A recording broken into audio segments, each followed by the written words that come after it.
Mo, that's short for Maureen, and this is my grandson, and he's almost 7 months old. Yep, that means he was born in the pandemic. We didn't get to see him while he was in the hospital. The first time we saw him, we were downstairs in the parking lot, and they were up on the 4th floor, and they held him up to the window, and we waved signs at him.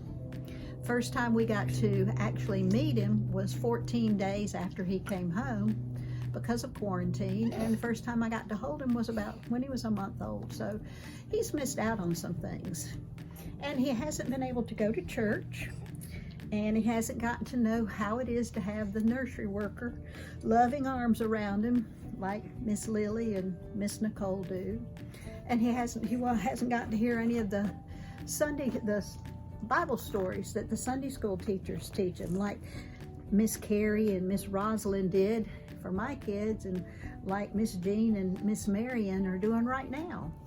So it makes me sad that he's missing some of these things, but he can get those things from his parents.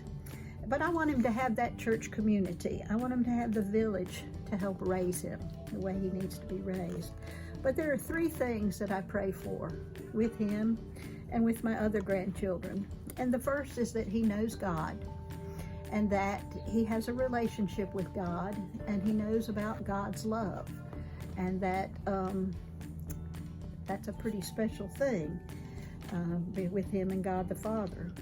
And the second thing that I want for him to know is I want for him to know how to pray.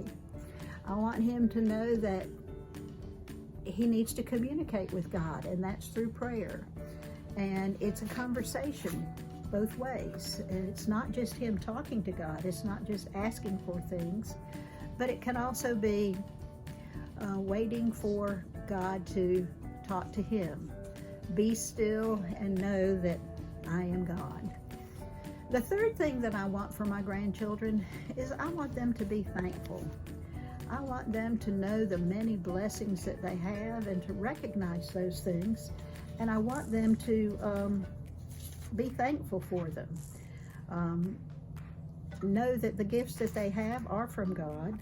And I want them to know that all the gifts, that they are gifts from God as well. Every good gift and every perfect gift is from above. That's James 1, verse 17. And I want these things for my grandchildren. And I hope that you can give them to your kids as well. So be thankful. We've got Thanksgiving coming up. And to everyone, be thankful. Thank you.